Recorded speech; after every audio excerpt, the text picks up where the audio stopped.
اللہ کے بندو، قرآن فیصلہ کرتا ہے کہ نبی کو مسحور کہنے والا وہ ظالم ہے۔ پھر کہتے ہیں جی یہ بتاؤ یہ سورہ فلق اور سورۃ ناس کیوں نازل ہوئی؟ اگر نبی پہ سحر نہیں ہوا، جادو نہیں ہوا، تو یہ سورہ فلق اور سورہ ناس کیوں نازل ہوئی؟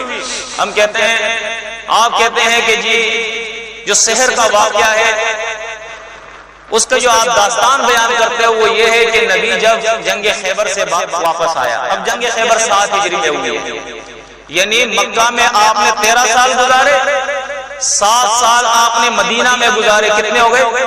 20 سال ہو گئے، 20 سال ہو گئے، اور یہ سورۃ فلق اور سورۃ ناس جو ہے یہ 20 اور 21 ہے، 20 سال ہو گئے اور یہ 20 اور 21 ہے، اور مکے کے اندر جو ہے 86 سورتیں جو ہے وہ نازل ہوئی ہے۔ کتنی ہوئی ہے مکے کے اندر؟ 86 سورتیں نازل ہوئی ہے، اور یہ سورت جو ہے یہ 20 اور 21 ہے، دونوں صورتیں۔ تو آپ بتاؤ کہ یہ تو مکے میں ابتدائی دور میں نازل ہوئی ہے، ابتدائی دور میں نازل ہوئی ہے۔ اس صورتوں کے نازل ہونے کے 20 سال کے بعد آپ کہتے ہو کہ نبی پہ جادو ہوا ہے۔ اب چونکہ 20 اور 21 نمبر صورتیں ہیں تو چلو آپ اس میں سے تھوڑا کٹوتی کر لو، یعنی 2-3 سال کی اور کٹوتی کر لو، 20 نہ صحیح 17-18 سال ہو گئے، 17-18 سال پہلے یہ صورتیں نازل ہو چکی ہے، اور حدیث کے اندر اس کی صراحت بھی ہو گئی ہے کہ جب یہ صورتیں نازل ہوئی ہے تو اس سے پہلے جو اللہ کے رسول جن دعاؤں سے اللہ رب العزت سے پناہ مانگا کرتے تھے، دعائیں کرتے تھے، ان کو چھوڑ کر ان صورتوں سے پھر مانگا کرتے تھے۔ ان صورتوں کو اللہ کے رسول باقاعدہ پڑھا کرتے تھے، تو رسول پہ صورتیں 17-18 سال پہلے نازل ہو چکی ہے، رسول صورتوں کو پڑھ بھی رہا ہے، رسول پہ پھر بھی جادو ہو گیا۔ اب بتاؤ ان صورتوں سے جادو کیسے ختم ہو گیا؟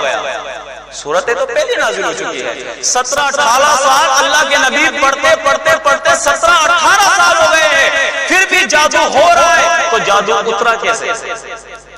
ابن ماجہ کی اس روایت کے اندر ہے کہ جو جادو انہوں نے کیا تھا، بخاری اور مسلم کے اندر بھی اس کی تفسیر ہے کہ یہ کچھ بال تھے، کچھ کنگھی تھی، کچھ جو ہے نا وہ داغے تھے، اور ان پر یہ جادو کیا تھا۔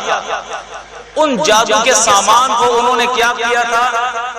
بنو زریق ایک شہر ہے، اس میں ایک کنواں تھا جس کا نام زیزروان ہے، اس زیزروان کنویں کے اندر انہوں نے پتھر کے نیچے ان چیزوں کو دبا دیا تھا، جس کے اثر کی وجہ سے اس کنویں کا پانی جو ہے وہ بھی ایسا ہو گیا تھا جیسے مہندی کلر چھوڑتی ہے، مہندی کے رنگ کا۔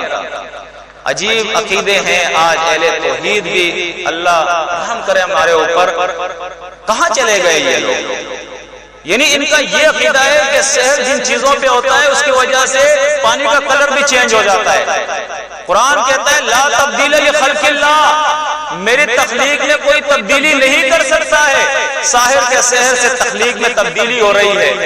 پھر زیزروان اور مدینے کے اندر تقریباً کم از کم 3 کلومیٹر کا فاصلہ ہے، اتنا زبردست جادو تھا، وہ سر پہ چڑھ کے بولتا تھا۔ آپ نے سنا ہوگا ہمارا جادو سر پہ چڑھ کے بولتا ہے، یہ سر پہ چڑھ کے بولنے والا جادو۔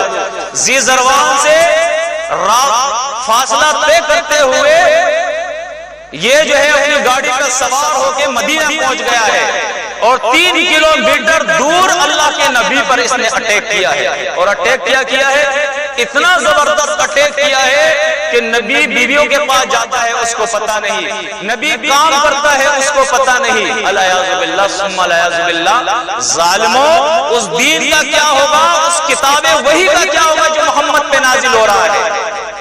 پورا دین مشکوک ہو جائے گا، اللہ کی کتاب مشکوک ہو جائے گی۔ شاید ہو سکتا ہے کہ یہ فلاں آیت اس وقت نازل ہوئی ہو جب اللہ کے نبی مسحور تھے، الیاذ باللہ، پھر کیا ہوگا؟ سوچو، غور و فکر کرو۔ اب میں آپ کو تھوڑی سی تفصیل بتاؤں کہ قرآن مجید یہ سحر کا عقیدہ جو بتاتا ہے یہ مومنوں کا نہیں ہے، ورنہ میں چیلنج کرتا ہوں قرآن سے ایک آیت کوئی بتا دے کہ کسی بھی دور کے اندر کسی نبی نے، اس کے شاگرد نے، اس کے صحابی نے، اس کے حواری نے یہ عقیدہ رکھا ہو کہ سحر کے اندر اثر ہے۔ قرآن نے اس کی تائید کی ہو، قرآن نے بتایا ہو کہ اس کے اندر اثر ہے، ایک آیت کوئی دکھا دے۔